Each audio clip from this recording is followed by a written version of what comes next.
आपके हैदराबाद में ही होगा, निजाम और कहीं होगा। निजाम या आसफ जाहिर डायनेस्टी अगर आती है तो आप बिल्कुल लाइटली उसको हैदराबाद के साथ कर सकते।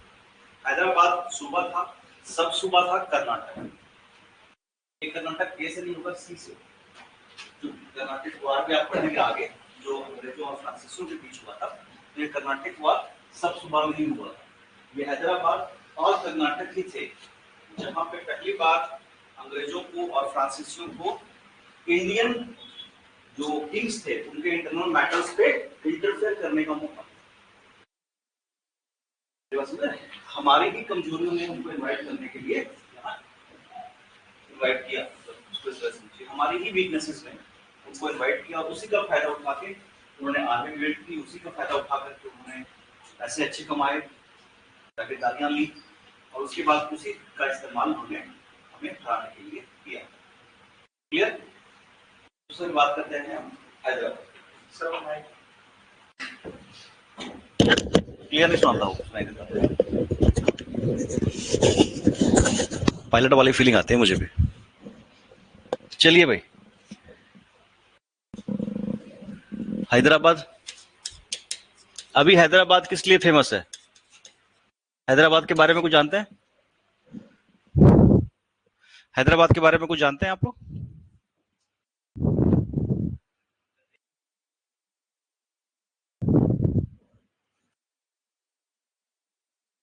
और किस लिए फेमस है?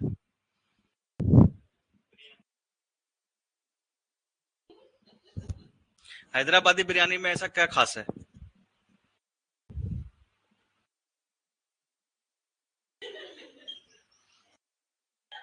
सिर्फ इतना पता है कि बिरयानी के लिए फेमस है, तो किस लिए फेमस है? हैदराबादी बिरयानी में ऐसा क्या होता है, बताओ। आप लोग मेरी क्लास में ऐसे हंसते हैं कि सभी क्लास में हंसते हैं? चलो, ये तो अच्छी बात है, पर मुझे ये बताओ, हैदराबादी बिरयानी, अवधी बिरयानी, इसमें क्या डिफरेंसेस है? चलो, मैंने इंटरव्यू में पूछा आपसे, हैदराबाद के बारे में पूछ लिया और आपने बताया, अब मुझे बताओ हैदराबादी में क्या डिफरेंस है?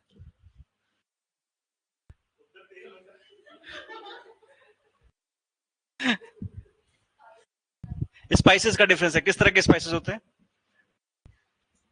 देखिए, जो अवधी बिरयानी होती है ना, उसमें एक खास चीज होता है, केवड़ा। केवड़ा समझते हो? केवड़ा एक फूल होता है, केवड़े का फूल डलता है उसमें, जिससे उससे खुशबू जो होती है ना, वो बहुत ही शानदार होती है। और ये दोनों ही बिरयानी जो है, इनको बनने में टाइम काफी लगता है। इसको करीबन 5 से 6 घंटे लगते हैं टोटल तैयार होने में। पहले तो वो जो चिकन वगैरह है या मटन है, उसको पहले वो तैयार करना होता है अच्छे तरीके से, मसाला वसाला डाल करके काफी देर तक उसको रखते हैं। उसके बाद फिर इसके जो प्रिपरेशन होता है वो शुरू होता है। इसकी जो चावल होती है वो डिफरेंट होती है। मसाले जो हैं इसमें, मसाले जो होते हैं वो सारे साउथ इंडियन मसाले इस्तेमाल होते हैं। और इसमें बोनलेस और बोन के साथ दोनों तरह की बिरयानी आती है, लेकिन नॉर्मली बिरयानी जो बनती है ये बोन के साथ ही बनाई जाती है। ठीक है, नॉर्मली चिकन या मटन ही होता है इसमें। तो जो बेसिक डिफरेंस है वो केवड़े का ही है, अवधी बिरयानी में और इसमें। अवधी बिरयानी जो थी वो बाद में उसमें चिकन के साथ आलू को भी मिक्स कर दिया गया। जब वाजिद अली शाह को अवध से हटा करके 1857 के रिवोल्ट के टाइम पे जो अवध को अक्वायर कर लिया गया था 1856 में, जब उनको अवध से हटा करके कलकत्ता भेज दिया गया था, तो उनके पास इतने रिसोर्सेज नहीं थे कि इतने सारे लोगों को चिकन खिलाएं, तो चिकन के साथ वो आलू भी मिक्स कर देते थे। तो जब आप बंगाल में अवधी बिरयानी खाएंगे लखनवी, तो उसमें फिर आपको आलू भी मिलेगा, पोटैटो, ताकि ज्यादा लोगों को सर्व किया जा सके। तो आपको हर चीज की नॉलेज होनी चाहिए, जिस भी चीज का आप एग्जाम्पल दे रहे हैं उसकी आपको इन्फॉर्मेशन थोड़ी बहुत होनी चाहिए। आगे बढ़ते हैं। तो हैदराबाद जो है और किस लिए फेमस है? पर्ल्स के लिए फेमस है। बहुत अच्छा, पर्ल्स के लिए फेमस है। पर्ल्स की ज्वेलरीज जो हैदराबाद में बड़ी अच्छी मिलती है। अभी भी अगर आप जाएंगे तो हैदराबाद में आपको बहुत ही खूबसूरत पर्ल्स की ज्वेलरीज मिलेगी। इसके अलावा चार मीनार, चार मीनार, चार मीनार जब वहां पे हैदराबाद में प्लेग आया था, तो वहां के निजाम ने प्लेग के खत्म होने के बाद उसको बनवाया था, उसके मेमोरियम की तरह। चार मीनार जो है उसके जो एक चौराहा है उसके ऊपर बनाया गया है, लेकिन उसके जो फ्लोर्स हैं उसमें मदरसा भी और एक मॉस्क भी बनाया गया है। उस सीढ़ियों से वहां पे आप जा सकते हैं, वहां पे जाकर के आप नमाज भी अदा कर सकते हैं। हैदराबाद फेमस है अभी लेटेस्ट रामोजी फिल्म स्टूडियो के लिए भी। रामोजी फिल्म स्टूडियो इंडिया की सबसे बड़ी फिल्म स्टूडियो में से एक है, जो काफी बड़े टेरिटरी में फैला हुआ है, और वहां कई तरह की फिल्मों की शूटिंग भी होती है। आपने देखा होगा बाहुबली फिल्म, वो उसकी शूटिंग भी वहीं हुई है। बाहुबली फिल्म जो साउथ की आई थी, जो काफी पॉपुलर हुई थी, है ना, वो भी शूटिंग उसकी हुआ है। बहुत सारे फिल्मों के, नॉर्थ इंडियन फिल्मों की भी शूटिंग बहुत सारी वहीं पे होती है। तो इसलिए हैदराबाद के बारे में थोड़ी बहुत इन्फॉर्मेशन रखना चाहिए। आगे बढ़ते हैं। तो हैदराबाद के जो निजाम थे, इसका फाउंडेशन कब रखा गया था, तो बता सकते हैं? बताया था मैंने 1924। किसने रखा था?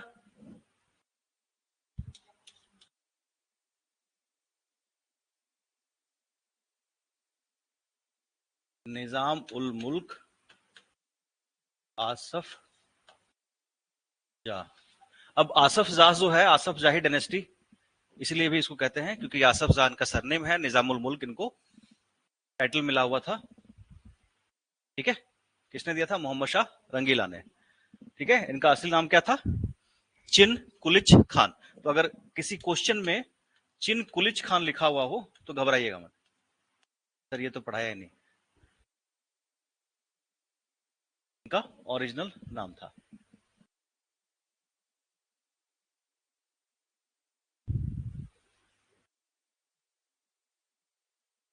ठीक है, थोड़ा सा पहले आते हैं। 1713 में ये बने थे डेक्कन के वायसरॉय।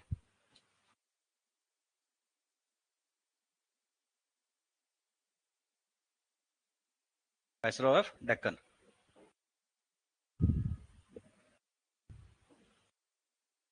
ठीक है, दक्कन समझ रहे हैं, नर्मदा तो तुंगभद्रा, दक्कन प्लेटू जो है उसके वायसराय बने थे।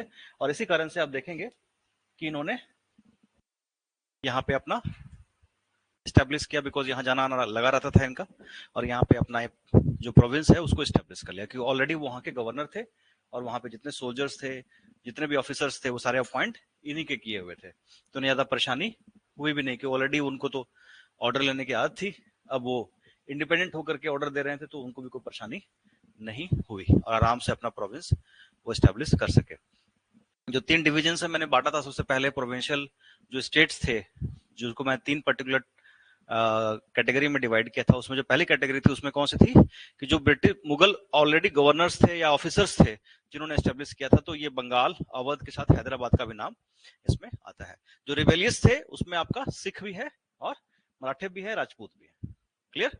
जिन्होंने कभी मानी ही नहीं अथॉरिटी, जब मौका मिला तलवार निकाल के विद्रोह कर दिया।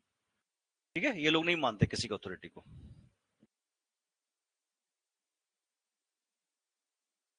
नेक्स्ट 1722-24 क्या था इनका? थोड़ा सा पहले आते हैं, क्या थे ये?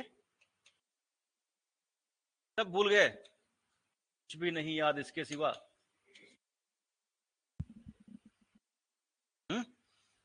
किसके वजीर थे? आप लोगों को याद नहीं रहता हिस्ट्री? मोहम्मद शाह रंगीला के। याद नहीं रहता, भूल जाते सब, सब गायब, चले गए।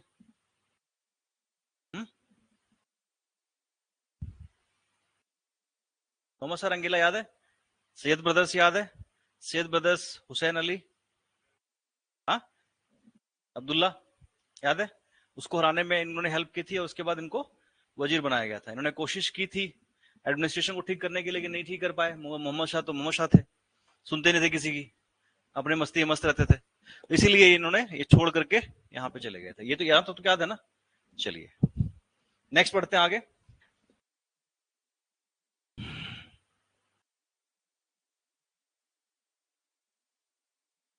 अब यहाँ पे जो हमें पढ़ना है, वो समझना है, उस पर्टिकुलर टाइम को, जिस टाइम के अंग्रेजों को और फ्रांसीसियों को मौका मिला हैदराबाद के सक्सेशन जो वॉर था उसमें इंटरफेयर करने का। मुगलों की तरह इनका भी कोई सक्सेशन रूल नहीं था, तो जैसे ही राजा मरते थे, बादशाह या नवाब मरते थे, उनके बच्चे आपस में लड़ना शुरू कर देते थे। और यही मौका मिला अंग्रेजों को और फ्रांसीसियों को इंटरफेयर करने का। तो यहाँ पे हमें क्या क्या याद रखना है वो ध्यान रखिएगा, सिर्फ नाम याद रखिए इसमें, इतना आपको याद हो जाएगा। बहुत छोटा सा फैक्ट है। निजामुल मुल्क आसफ जाह, आसफ जाह सरनेम है, निजामुल मुल्क उनका टाइटल है। कब मिला? जब वो वजीर बने। वजीर कब बने? 1720-24, लेकिन 1713 में ऑलरेडी वो बन चुके थे वायसरॉय। वायसरॉय का मतलब क्या होता है? बताया था।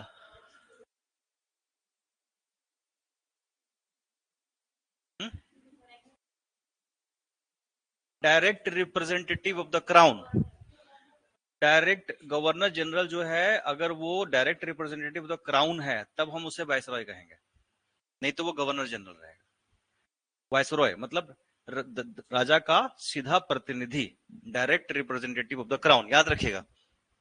इसीलिए 1857 तक गवर्नर जनरल कहते हैं और उसके बाद आप देखेंगे यहाँ वायसरॉय कहा जाता है। क्लियर? पोस्ट वही है। इतना याद रहेगा सबको? 724 याद रहेगा? बस इतना याद रखिए, इससे ज्यादा मत याद रखिए। अब उसके डेथ के बाद क्या हुआ वो यहाँ पे हमें समझना है, क्योंकि वही इंपॉर्टेंट है, कर्नाटक वार में भी आपके काम आएगा। नाम याद रखिए, नसीर जंग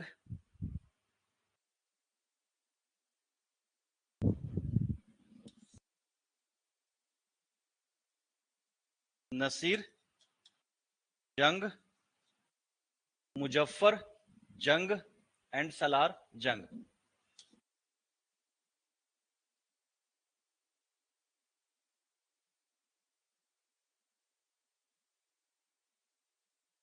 बस इतना याद रखिए, बस इतना याद रखिए बस प्लीज। ये तीनों सक्सेसर्स हैं, इसके बाद जो राजा बने ये हम पढ़ेंगे जब कर्नाटक वॉर करेंगे। क्लियर? बस 3 नाम याद रखिए आप लोगों को। सलार, SALAR,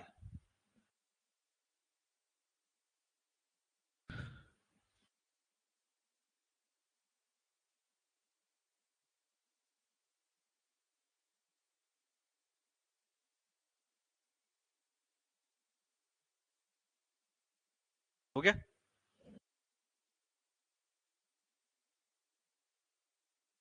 बस इतना याद रखिए, बस इतना ही बहुत है।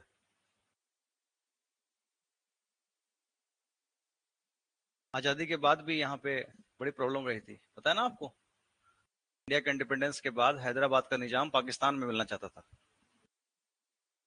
लेकिन मैक्सिमम जो पॉपुलेशन थी वो हिंदूज की थी, और वहां पे पुलिस एक्शन करके सरदार पटेल जी ने इसे इंडिया में शामिल किया था, क्योंकि वो आम कत्लेआम का ऑर्डर देने वाले थे सारे हिंदुओं को मारने के लिए। अगर आप कुछ भी एक्शन करेंगे तो हम जितने हिंदू हैं उनको मार देंगे। एकदम से इमीडिएट एक्शन करके फिर वहां पे तख्ता पलट किया था। जूनागढ़ रियासत में भी यही प्रॉब्लम थी। कश्मीर, ये 2 तो सरदार पटेल ने किया था, एक नेहरू जी ने किया था कि मैं कश्मीरी हूं, मैं मैनेज करूंगा, और वही प्रॉब्लम रह गई, आज तक चल रही थी। खैर खत्म हो गया। नसीर जंग, मुजफ्फर जंग, सलार जंग, हो गया क्लियर? कितने फैक्ट्स हैं? 1 2 3 4, हैदराबाद खत्म। इतना ही याद कर लो आप लोग, ठीक है? अब आते हैं कर्नाटक की तरफ। इसी का सब सुपा था कर्नाटक।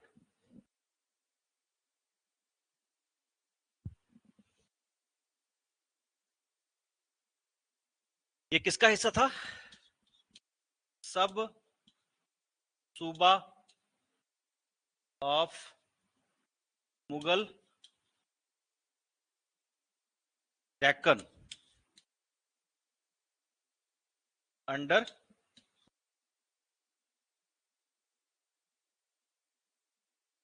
हैदराबाद। सब सूबा था, लेकिन हैदराबाद ने चूंकि मुगल अथॉरिटी को ही नहीं माना, तो कर्नाटक भी अपने आप को इंडिपेंडेंट कर गया। इसके जो नवाब थे, इनका नाम था सादातुल्ला खान। क्या नाम था?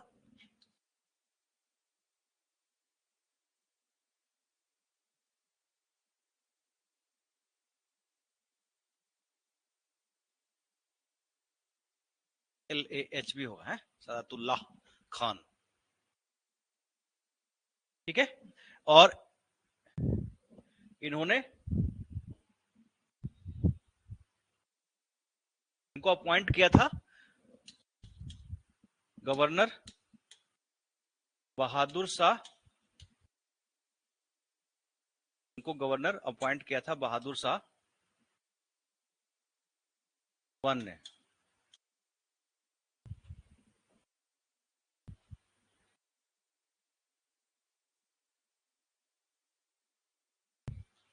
ठीक है, तो ये अपने आप को इंडिपेंडेंट कैसे बता रहे हैं?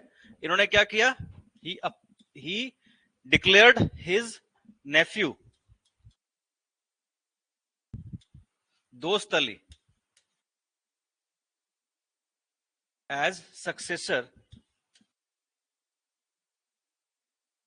without taking approval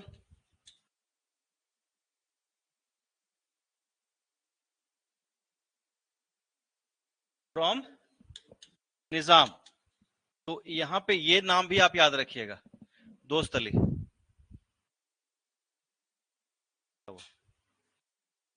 हाँ ना, दोस्त अली, हाँ याद रखिए। कौन सा? हाँ, 1740 के बाद।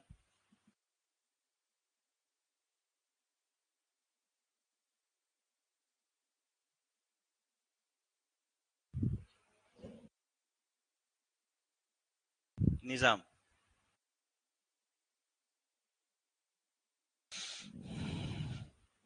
क्लियर?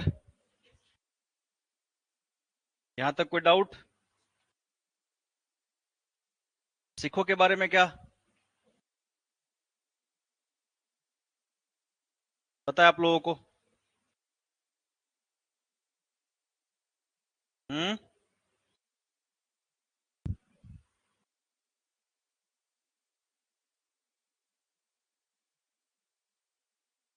सिखों के बारे में क्या पता है? सही है भाई, सिख कोई नहीं, तुसी पंजाबी च गल कर लो ताकि हद हो गई। पंजाबी बहुत सोहनी भाषा है, सोहनी लैंग्वेज है। ले हद हो गई। जे मैं ਤੁਹਾਡੇ ਵਰਗਾ नहीं बोल सकता, इसका मतलब बोलो ना। तुसी अंग्रेजा वर्गा, तुसी हिंदी बोलो, बट हिंदी दी तुसी पंजाबी मिक्स कर देंगे हो ना। ताई मैं जब पंजाबी बोल रहे हैं, मैं हिंदी मिक्स कर रहे हैं। बोलो दसो, तुसी जे अंग्रेज वर्गा अंग्रेजी नहीं बोल सकते, मतलब थोड़ी ना तुसी अंग्रेजी ना बोलो। अपनी प्रोनाउंसिएशन हर किसी दी अपनी होती है, बट भाषा तो नॉलेज तो होनी चाहिए। तुसी पंजाबी च गल कर लो। तुसी की करते हो, पंजाबी च हिंदी मिक्स कर देते हो, हिंदी च पंजाबी मिक्स कर देते हो। उस वास्ते मैं कह रहा सीगा। की कह रहे सीगे? पंजाबी बोलना परावा है। चलो बताओ, सिखों के बारे में क्या जानते हो?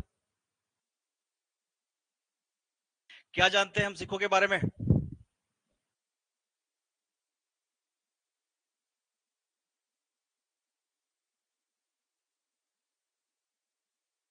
हम्म, हम्म,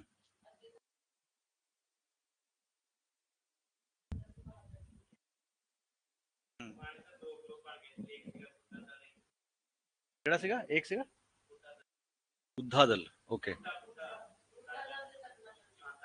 तरना दल, बुद्धा दल, हाँ। और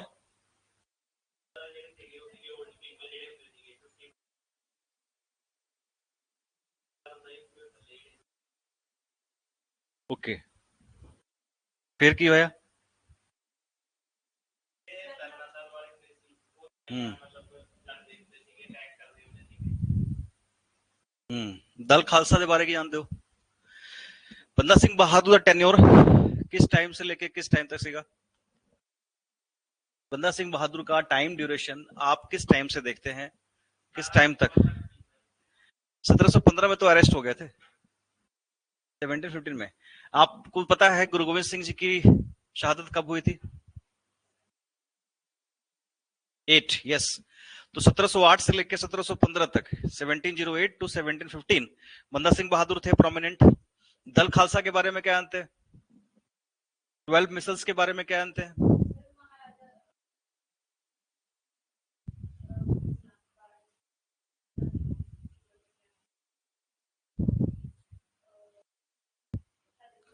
कन्हैया मिसल।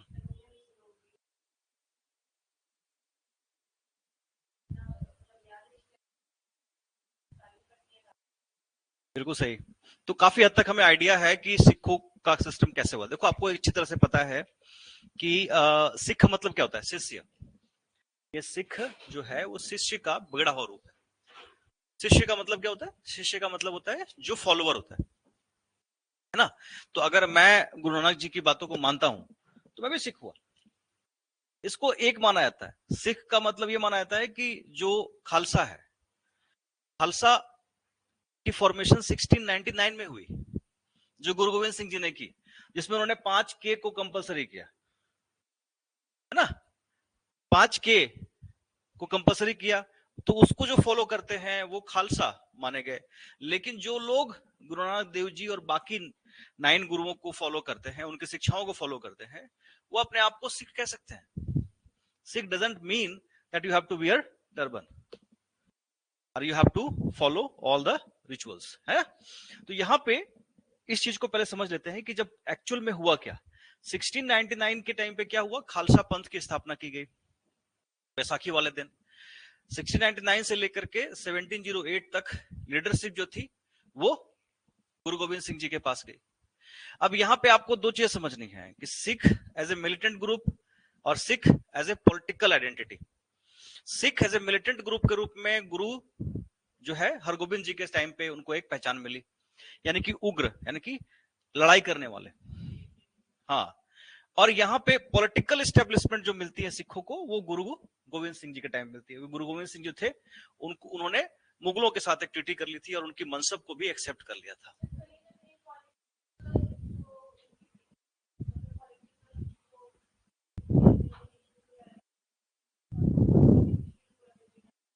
पॉलिटिकल आइडेंटिटी की बात कर रहा हूं मैं, I am talking about political identity.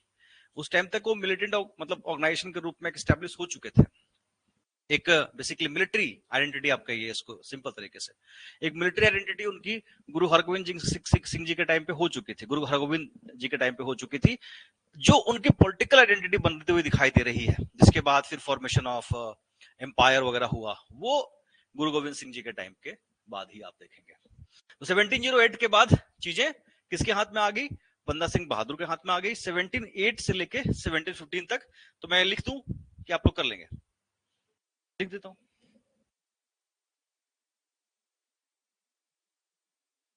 लिख।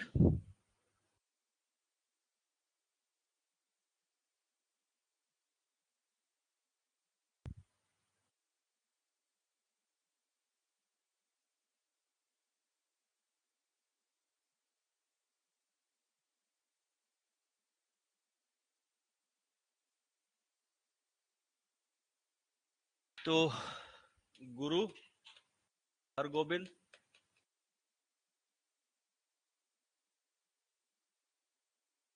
के टाइम पे क्या बन गए?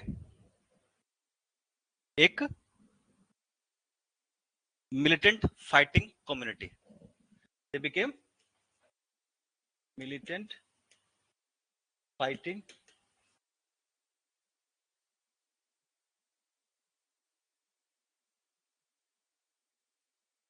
community. ठीक है। इनका टाइम ड्यूरेशन क्या है गुरु हरगोबिंद जी का, किसी को पता है?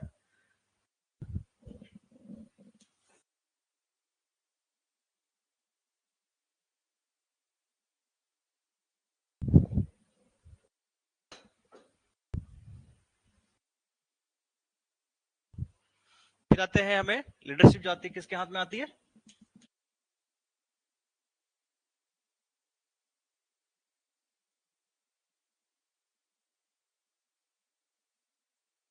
Guru Gobind Singh.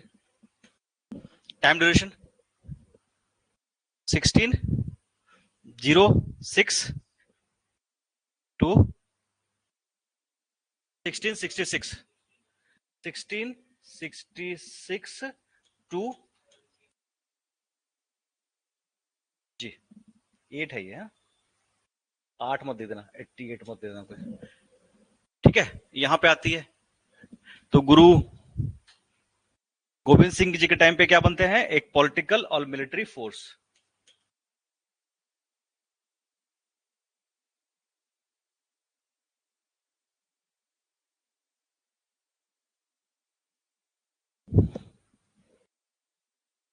Military force.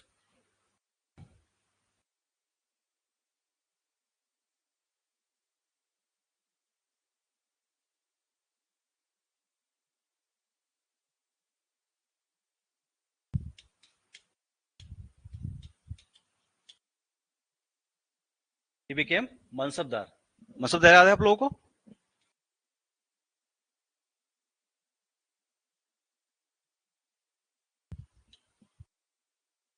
Mansabdar of 5000 जात एंड 5000 सवार। याद है जात और सवार हैं? याद है क्या हुआ? आप आए नहीं थे क्या उस दिन? मनसबदारी सिस्टम जो था वो बेसिकली एलिट ग्रुप था। मनसबदार मतलब होता था कि ऑफिसर्स जो होते थे। मनसबदारी सिस्टम का मतलब समझ लीजिए कि जात जो है वो रैंक है और ये हुआ है हॉर्समैन। तो रैंक और हॉर्समैन का नंबर जो है कम ज्यादा भी हो सकता था। ये दुअस्पा सीअस्पा बाद में आप देखेंगे शाहजहां के टाइम पे भी हुआ, यानी कि एक ही जो जितना उसका रैंक है, जितना घोड़ा जितना है, उससे 2 गुना या 3 गुना उसको सवार से ज्यादा घोड़े रखने पड़ते थे, वो अलग था। इसको अब समझिए कि 5000 जात यानी कि रैंक हो गया, 5000 सवार यानी कि इतने घोड़े उनको रखने पड़ते थे। और इनके एवज में इनको या तो कैश सैलरी मिलती थी, इधर कैश उसके खर्चे के लिए, या जागीर मिलती थी। तो उस जागीरदार भी हो सकता था मनसबदार, या फिर कैश सैलरी पे भी हो सकता था। ठीक है, तो एक रैंक था और उतने उसको सवार रखने पड़ते थे अपने रैंक को मेंटेन करने के लिए और अपने जागीर को मैनेज करने के लिए। और जरूरत पड़ने पे ढेर भाई नंद लाला दे करो पानी है?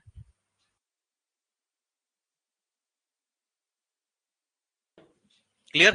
तो ये जागीर जब बढ़ते चले गए तो उसका नतीजा आपने देख ही लिया कि बहादुर शाह और उसके बाद के टाइम पे जो बादशाह थे उनके पास ही पावर खत्म ही हो गई। क्लियर? तो यहां पे गुरु गोविंद सिंह जी के टाइम पे आपको ये नजर आ रहा है। आगे बढ़ते हैं। फिर क्या हुआ? He was treacherously murdered, assassinated, है ना? चोरी से सोए हुए थे, उनको चाकू मार दिया गया और उनकी डेथ हो जाती है। उसके बाद किसके हाथ में आती है पावर?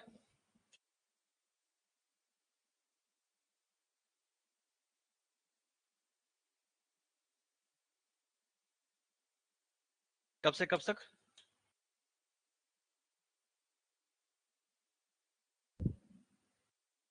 फिर फारूक शहर के टाइम पे उनको अरेस्ट कर लिया जाता है और उनके करीबन 700-750 साथियों के साथ हर दिन 100-100 सिखों को मारा जाता था। इस्लाम स्वीकार करने के लिए उनको बोला जाता था, नहीं करते थे मार दिया जाता था। बहादुर लोग थे, है ना?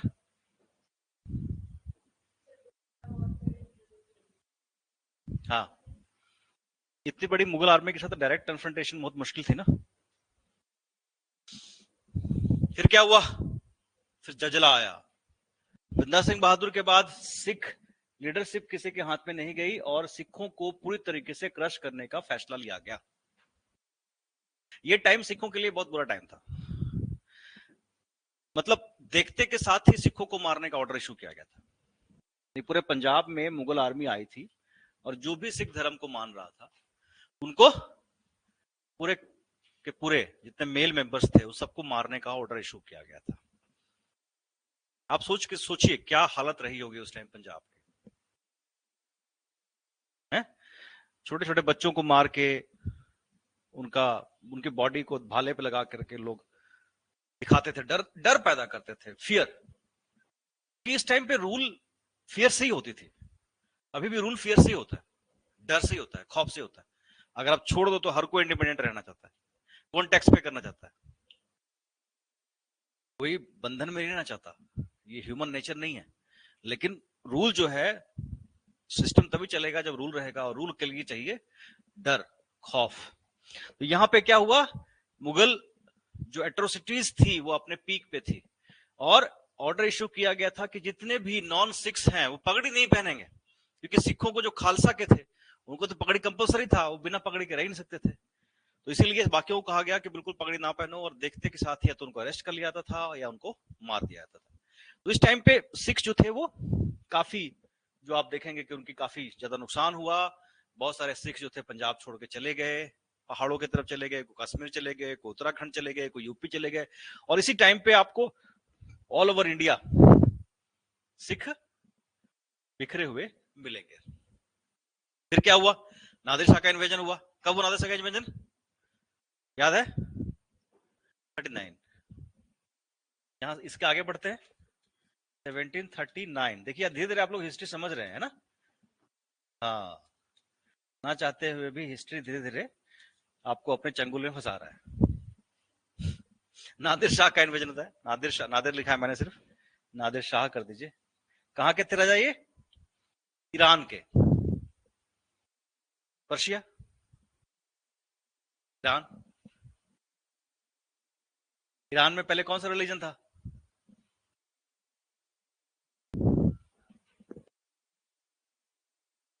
बताइए, कौन सा रिलीजन था पहले ईरान में, इस्लाम से पहले?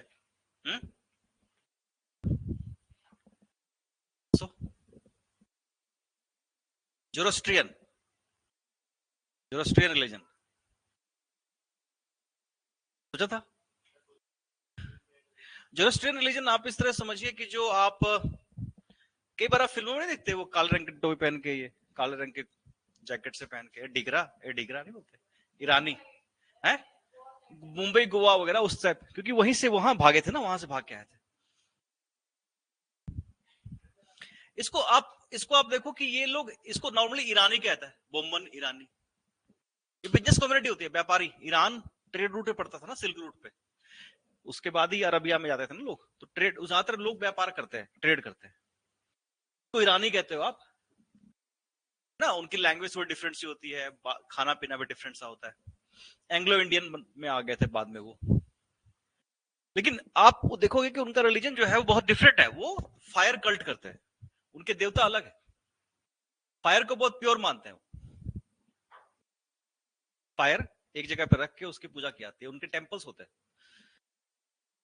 तो ईरान में सारे जोरोस्ट्रियन ही थे। जब इस्लाम आया तो उनको वहां से भगा दिया गया, क्योंकि उनको ऑप्शन दो दिया गया, या तो अल्लाह को मानो या अल्लाह के पास जाओ, तीसरा कोई ऑप्शन नहीं है आपके पास।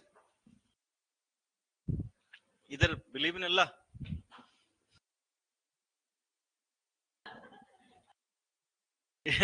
या फिर आप एक्स्ट्रा टैक्स दो, जो जजिया वगैरह होता था, उसमें भी खतरा बहुत रहता था, कोई भी आकर के आपको लूट पाट ले, मार दे।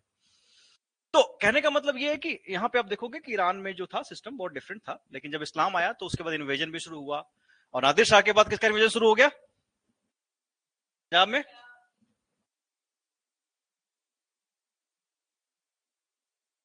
इस टाइम पे मुगल सल्तनत बहुत वीक हो गई, कमजोर हो गई, और इस टाइम पे सिखों को मौका मिल गया अपने आप को रीऑर्गेनाइज करने का। And they organise themselves into 12 micelles.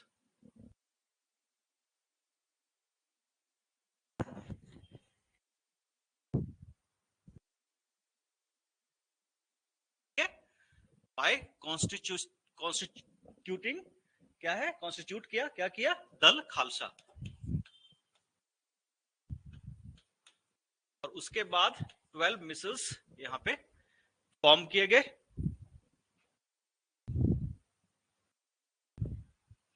ठीक है। And each micelles had definite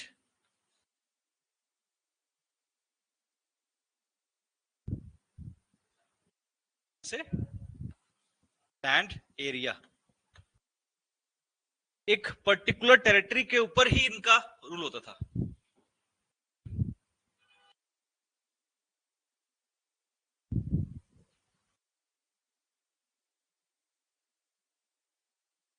ठीक है, क्लियर। इसी में से एक मिसल था, कौन सा? शुक्र, शुक्र चकिया। क्या नाम था इसका?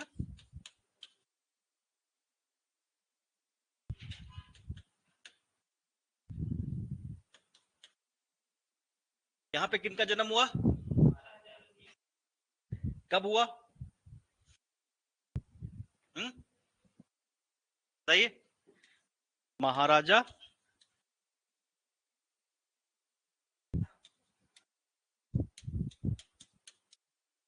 देखिए आप लोगों को याद हो जाएगा, ऐसा नहीं है, आप मजाक मत समझे इसको। 2 नवंबर, याद आया कुछ?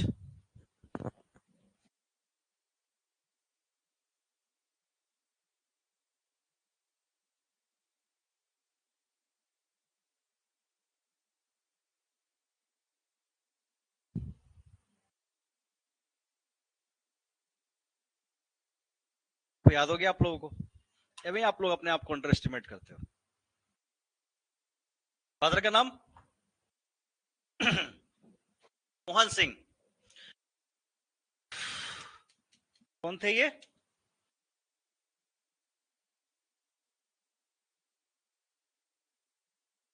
कहाँ के थे ये? गुजरेवाला। गुजरावाला कहाँ है?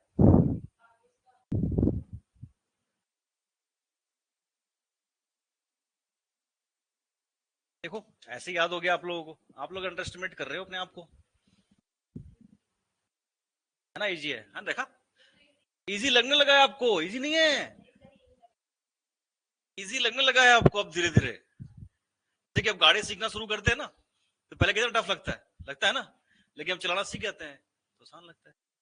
इसी तरह हिस्ट्री आपको पहले टफ लगता था, अब आप हिस्ट्री को एकदम बिल्कुल इजी ले रहे हो। अब महाराजा रणजीत सिंह के बारे में क्या जानते हैं? 12 साल की उम्र में ये अपने मिसल के लीडर बन गए थे, 12 years came leader of his मिसल। तो ऑब्वियस है इस उम्र में लीडर बन गए तो पढ़ने लिखने का टाइम नहीं मिला। तो महाराजा रणजीत सिंह में क्या खास बात थी कि इतने वो शानदार लीडर, इतने शानदार शासक बने? बता सकते हैं? चक का दाग हो गया था उनको, एक आंख भी उनकी खराब हो गई थी चेचक के कारण। तो स्मॉल पॉक्स नहीं होता ना, बड़े वाला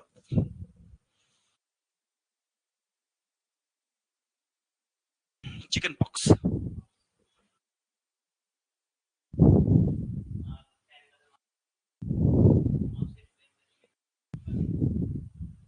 और पॉलिटिक्स और मिलिट्री टेक्निक काफी उनकी स्ट्रांग थी जी। और कुछ खास बात?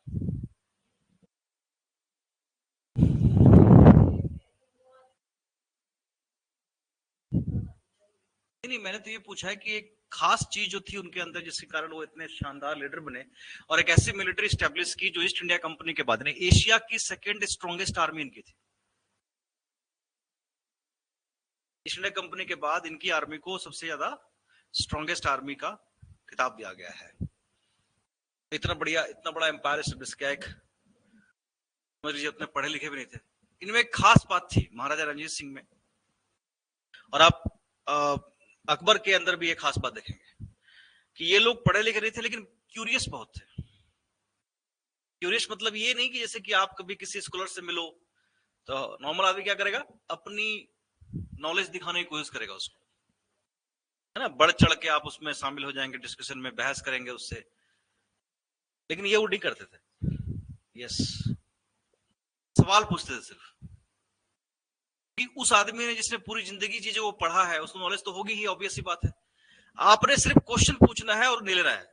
और इनके अंदर इतनी क्यूरियोसिटी थी, इतनी तक क्यूरियोसिटी थी कि सुबह से लेके शाम तक, फिर अगले दिन, फिर अगले 2-2 दिन, 3-3 दिन, 4-4 दिन, 5-5 दिन, जब तक पूरी की पूरी चीज समझ में ना जाए वो उसके साथ डिस्कस ही करते रहते थे। नाश्ता भी साथ में कर रहे हैं, खाना भी साथ में खा रहे हैं।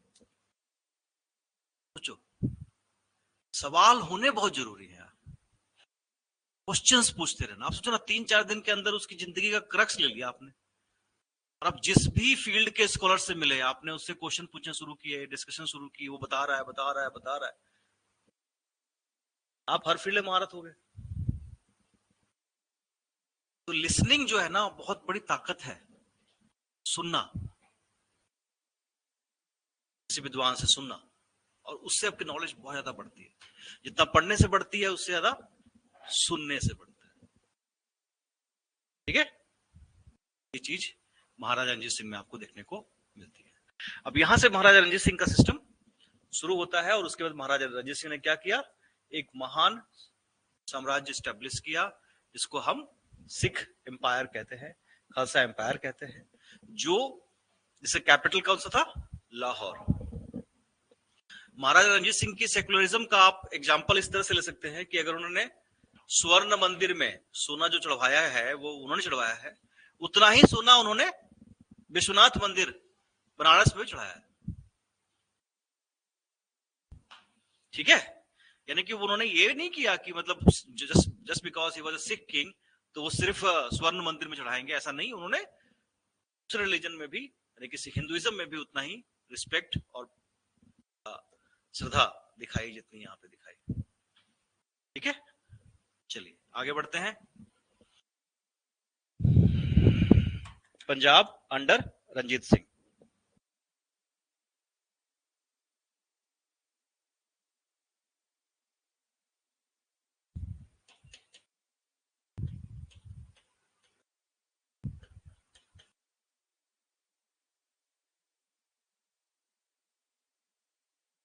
महाराजा रंजीत सिंह जी,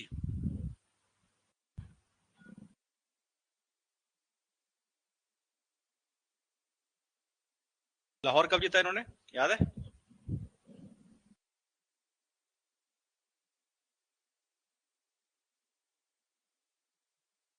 ये डेट याद है आपको? कल बताया था ये डेट 1799, इंपॉर्टेंट डेट था।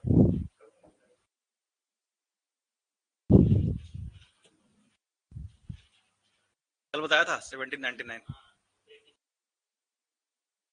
टीपू सुल्तान की डेथ। यानी कि Tipu Sultan was expecting help from Afghanis, लेकिन ऑब्वियस है सिख यहाँ पे उनको आगे बढ़ने दे रहे हैं। देखो, क्योंकि वो लाहौर जीत चुके थे, अब वो बढ़ने नहीं देंगे आगे। उसके बाद अमृतसर कब जीता?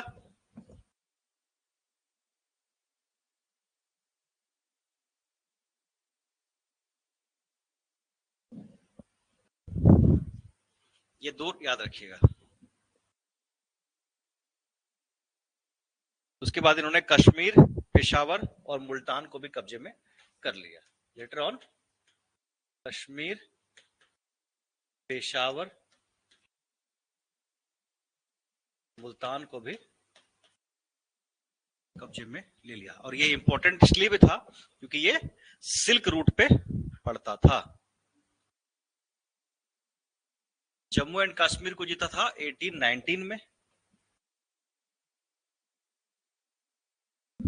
और पेशावर को 1818 में। डेट से याद रखने की जरूरत नहीं है, भूल जाओगे आप लोग।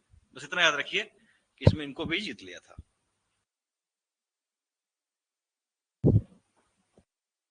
1819, 1818, 1799, 1802।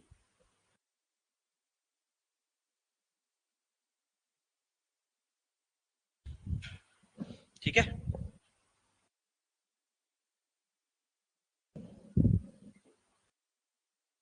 लैंड रेवेन्यू किसका फॉलो किया? मुगल्स का। कितना परसेंट था ये? 50% ऑफ प्रोड्यूस।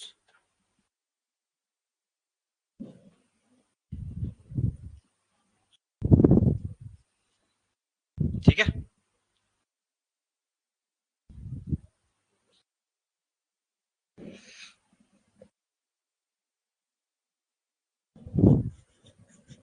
built disciplined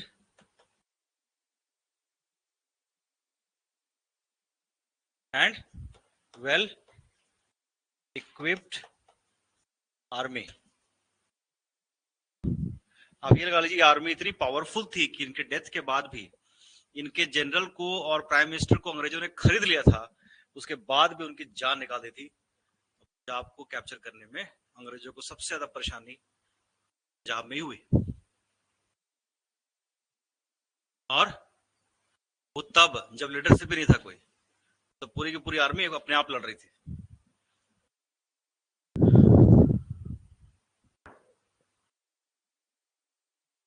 ठीक है, सेकुलर थे। सेकुलर का प्रूफ क्या है?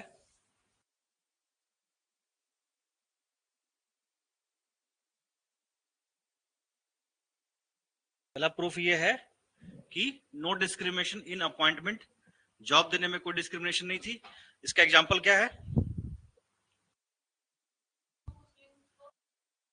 फकीर हाँ बिल्कुल सही है, फकीर अजीजुद्दीन जो थे उनके फाइनेंस मिनिस्टर थे। फकीर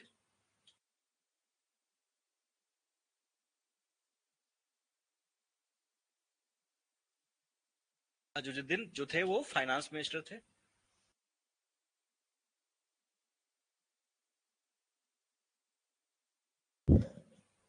और दीवान दीनानाथ जो थे वो भी उनके प्रोमिनेंट मिनिस्टर थे। दीवान दीनानाथ, इसको ऐसे कर दीजिए, दीवान दीनानाथ उनके फाइनेंस मिनिस्टर थे और फकीर अजीजुद्दीन उनके प्रोमिनेंट मिनिस्टर थे। ऐसे लिख दीजिए, क्योंकि दीनानाथ मुझे याद है उनके फाइनेंस मिनिस्टर थे। लिख लीजिए प्रोमिनेंट मिनिस्टर अजीजुद्दीन।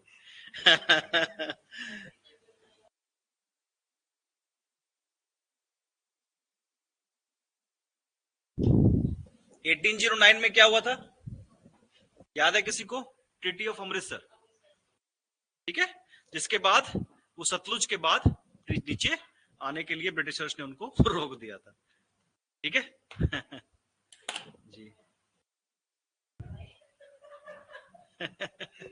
अजीज जी, समझ में आ गया? देखो अब आपको याद भी रहता है, तो आप हिस्ट्री को समझ भी रहे हैं। ठीक है, याद हो रहा है ना? हाँ, धीरे धीरे बन रहा है ना सिस्टम हिस्ट्री का। आपको डेट्स भी याद होने शुरू हो गए, इवेंट्स भी याद होने शुरू हो गए। ऐसा तो नहीं कि पंजाब की बात हो रही है इसलिए याद हो रहा है, मुझे धोखा नहीं दिया रहा। लेकिन आपको तो हैदराबाद भी याद है लेकिन देखो हैदराबाद भी, आपको देखो हैदराबाद भी याद हो गया ना याद? मराठे भी। अरे भाई 20% भी अगर आपने लेक्चर में सीखा है तो बहुत है। स्लोली एंड ग्रेजुअली आपको याद रहती चीजें, एकदम से तो याद होगा भी नहीं। इतना भी कंप्यूटर नहीं है हमारा दिमाग की एकदम पढ़ाया सुना याद हो जाए, बार बार रिवाइज करते रहेंगे तो याद होता रहेगा। कोई डाउट, कोई सवाल किसी का?